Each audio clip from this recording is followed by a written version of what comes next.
Hello everyone, this is Vishal and welcome to my YouTube channel Exploring Civil Services.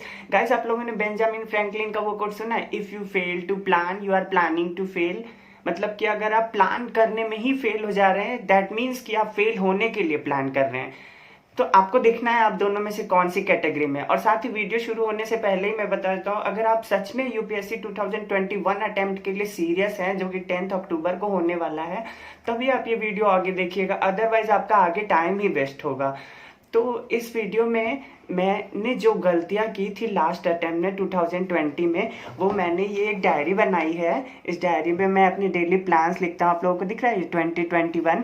तो आने वाले 10 अक्टूबर को जो हमारा एग्ज़ाम है 10th और ये अक्टूबर, मैं उसी में आपको ये उस दिन के ही पेज पे मैंने अपनी सारे प्लान्स, अपनी सारी गलतियाँ लिखी हैं कि क्या मुझे करना है और क्या मैंने गलतियाँ की है जो मुझे रिपीट नहीं करना है। तो आज मैं ये सारी बातें आपको बताऊंगा कि मैंने लास्ट टाइम कौन कौन सी गलतियां की थी जिसकी वजह से मेरा प्रीलिम्स नहीं निकल पाया था, ताकि आप लोग भी इससे कुछ सीख सकें और आप लोग की कोई बात हो तो वो भी आप मुझे शेयर कर सकते हैं। और साथ ही मैं आपको ये भी बताऊंगा कि ओरिजिनल क्वेश्चन पेपर जो होता है इसका क्या इंपॉर्टेंस होता है, जो कोचिंग इंस्टीट्यूट हमें सॉल्यूशन प्रोवाइड करते हैं उसमें क्या डिफरेंस आ जाता है। और साथ ही मैं आपको ये भी बताऊंगा कि जो ऐसे OMR शीट्स होती हैं, हम ऐसे अगर प्रिंट करा के रखें उसके बाद उसको सॉल्व करें तो उसका क्या पर्पस होता है, उसके क्या बेनिफिट्स होते हैं। तो चलिए शुरू करते हैं। पहला पॉइंट, पहली जो गलती मैंने की थी, मुझे लगता है कि मैं अपना ऑप्शनली बहुत लेट तक कंप्लीट करता रह गया। मैंने मार्च तक मैं अपना ऑप्शनली कंप्लीट करता रह गया। उसकी वजह से मैंने प्रीलिम्स पे फोकस करने का मुझे टाइम कम मिला। उसके जस्ट बाद लॉकडाउन हो गया और मेरा और सारा टाइम चला गया, क्योंकि मैं प्रीलिम्स के लिए पहले से भी नहीं प्रिपेयर था। और जो एक्सटेंशन का टाइम मिला था, जो पोस्टपोन हुआ था एग्जाम, उसके बाद मैं भी अपने घर चला गया, तो मेरी घर पे अच्छे से पढ़ाई नहीं हो पाई थी। सेकंड जो गलती मैंने की थी, वो मुझे लगता है कि मेरा सिलेबस अच्छे से नहीं कंप्लीट था और जिसके वजह से मैं रिवीजन अच्छे से नहीं कर पाया। दैट मीन्स कि आपको सिलेबस भी बहुत अच्छे से कंप्लीट करना है और आपको रिविजन्स करने हैं 3-4 टाइम, जितने maximum number of time, there is no restriction. जितने में आपकी कंसेप्चुअल क्लैरिटी है आपको उतने नंबर ऑफ रिविजन्स करने। हो सकता है किसी को एक बार पढ़ के वो चीज़ याद हो जाए तो उसके लिए 1-2 रिविजन ही इनफ है। किसी को बार बार पढ़ने पर याद हो रहा है तो उसके लिए 3-4 टाइम्स 5 टाइम्स, वो आप अपने दिमाग के हिसाब से एडजस्ट कर सकते हैं, आपका दिमाग कितना जल्दी एब्जॉर्ब करता है। फिर उसके बाद तीसरी गलती जो मुझे लगता है मैंने की थी, जो बड़ी गलतियों में है, कि मैं कोई भी टॉपिक पढ़ता था, मैंने प्लान बनाया था डेली टाइम टेबल, अगर एक टॉपिक पढ़ रहा हूँ, अगर वो खत्म नहीं हो रहा है तो मैं नेक्स्ट टॉपिक पे शिफ्ट हो जाता कि नेक्स्ट ना अफेक्ट हो। उसकी वजह से मेरा पिछला हुआ टॉपिक वो छूटा ही रह जाता था, जिसकी वजह से मुझे एग्जाम में भी प्रॉब्लम आई। मतलब अगर उस टॉपिक से क्वेश्चन आए भी थे फिर भी अच्छे से नहीं कर पाया। मुझे लग रहा था कि ये ऑप्शन भी ठीक है, ये ऑप्शन भी ठीक है। तो आपको जो भी टॉपिक्स पढ़ने ना, आपको उसी टाइम वो टॉपिक पढ़ के खत्म करना, उसमें आपकी कंसेप्चुअल क्लैरिटी होनी चाहिए, उसमें इफ नो बट का कोई चांस नहीं होना चाहिए।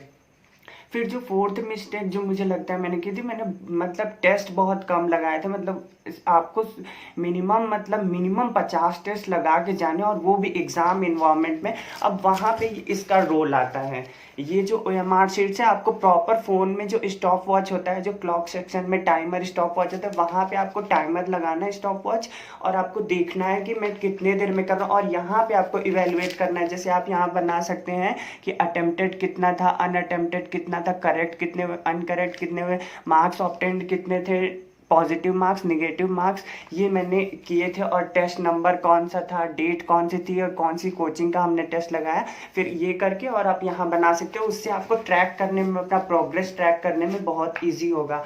ये मैंने ऐसे सारे प्रिंट करा के रखे हैं, आप चाहे तो करा सकते हैं। 1 रुपये का एक पेज होगा तो आपके 30-50 पेज 50 रुपये में प्रिंट हो जाएंगे। उसके बाद ये जो पेपर है, मतलब मैंने भी प्रीवियस ईयर क्वेश्चन पेपर जब देखे थे तो लास्ट टाइम में ही देखे थे, जो कि मुझे लगता है मैंने गलती की थी, मुझे और पहले से देखना चाहिए था। मैंने 20-25 दिन से ही पेपर देखने शुरू किए थे, जबकि पेपर आपको शुरू से ही देखना है। जब आप प्रिपरेशन में है तभी से पेपर देखना शुरू करना है। और आपको यही पेपर क्यों यूज़ करना है, जैसे एक GS का पेपर है, एक CSAT वाला पेपर है, ये पेपर आपको इसलिए यूज़ करना है कि जैसे अब मैं मान लेता हूँ ये पहला क्वेश्चन है, what are the advantage of cultivation in agriculture. तो जब मैं ये पेपर देखूंगा ना, तो ये पेपर मुझे मेंटली कनेक्ट कर पाएगा। वो जब एग्जामिनेशन हॉल में जब मैं था, तो वहाँ पे मुझे साइकोलॉजिकल कंडीशन क्या थी, ये मुझे इस पेपर से मतलब ज़्यादा बेटर मैं कनेक्ट कर पाऊंगा rather than any new material. हालांकि क्वेश्चंस वही रहेंगे, बट इस पेपर में आप जगह जगह मार्क करते हैं, क्रॉस लगाते हैं, सर्कल करते हैं, कुछ कट लगाते हैं, कुछ टिक करते हैं। तो ये पेपर जब आप देखते हैं, तो ये डायरेक्टली आपको एग्जामिनेशन हॉल के उसी बेंच से कनेक्ट कर देता है, जिसकी वजह से आपको और बेटर आपके कॉन्सेप्ट्स बैठ जाते हैं कि ये गलती मैंने की थी, इसका ये सही करना चाहिए था मुझे, और गड़बड़ी में मैंने नॉट को मतलब नॉट करेक्ट को करेक्ट पढ़ लिया, कौन सा नॉट पूछा था वो हमने मतलब गलती से समझ लिया। तो आपको इसलिए ये पेपर देखने चाहिए, आपके ओरिजिनल पेपर्स। तो आप जाइए कहीं भी रखें, आप यही पेपर निकालिए। मैं आपको पर्सनली सजेस्ट करूंगा कि आप यही पेपर देखें जो आपका ओरिजिनल पेपर है। आप जो भी एग्जाम की एनालिसिस करें, तो आप अपने ओरिजिनल पेपर से करें, ना कि कोचिंग मटेरियल से करें।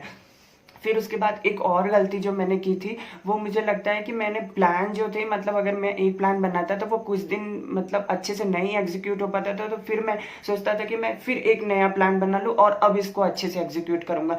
फिर ये गलती एक बार और होती तो फिर मैं एक नया प्लान बनाती। ऐसा नहीं करना है, आप एक ही प्लान बनाइए, वो कितना भी मतलब फ्लक्चुएट करे, आप उसको नहीं अच्छे से इंप्लीमेंट कर। आपको अपनी पावर बढ़ानी है, अपनी कैपेसिटी बढ़ानी है, आपको अपने सोने का टाइम घटाना, खाने का टाइम करना है, मौज मस्ती का टाइम कम करना, बट आपको वो उस दिन का काम उसी दिन खत्म करना है, चाहे कुछ भी हो जाए।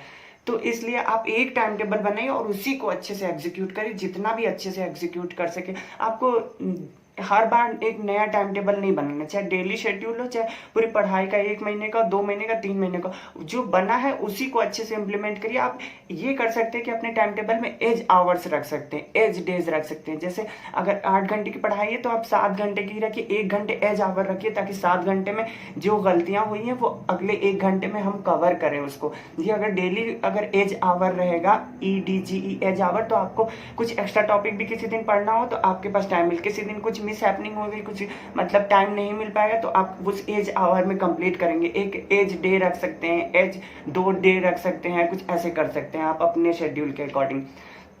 फिर उसके बाद जो और छोटी छोटी सजेशंस मैं देना चाहूंगा, जो कि प्रीलिम्स में अक्सर ये गलतियों से इंसान फेल हो जाता है, वो ये है कि हमें रेगुलर ही पढ़ाई करनी है। जैसे मैंने रेगुलर पढ़ाई की थी, बट मेरी एफिशिएंसी कम थी, मुझे कंसेप्चुअल क्लैरिटी नहीं हो पाई थी टॉपिक्स की। तो वो ज़्यादा ज़रूरी है, आपको कंसेप्चुअल क्लैरिटी, आपको रेगुलर बेसिस पे ही पढ़ना है, आपको कंसिस्टेंसी मेंटेन करनी है। और फिर आपको सोशल मीडिया से दूर रहना है। सोशल मीडिया जितना कम से कम यूज हो, आप इसके, मैं ये नहीं बोलूंगा पूरा बाइकआउट कर दिए, वो प्रैक्टिकली इम्पॉसिबल है।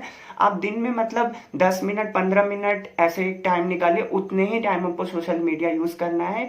आपको बिल्कुल बाइकआउट भी नहीं, आपको मैनेज करने हैं अपने रिसोर्सेज, अपनी विल्स, सारी चीजें मैनेज करके चलनी है मतलब। फिर उसके बाद आपको ये तो बहुत सारे चीज लोगों ने पढ़ा होगा था, मल्टीपल सोर्सेज नहीं यूज करने, डेफिनेटली इसको 100% ब्लाइंडली फॉलो करना है। एक topic one source, capital letters में, बोल्ड लेटर्स में, 1 टॉपिक 1 सोर्स। फिर उसके बाद जो है वो एक चीज ये है कि मैंने मतलब मुझे लगता है कि जनरली लोग करंट अफेयर्स पे बहुत ज्यादा एम्फेसाइज कर देते हैं कि करंट अफेयर्स ही पढ़ते रहते, मतलब डेली दिन दिन 3-3 4-4 घंटे करंट अफेयर्स ही पढ़ रहे हैं।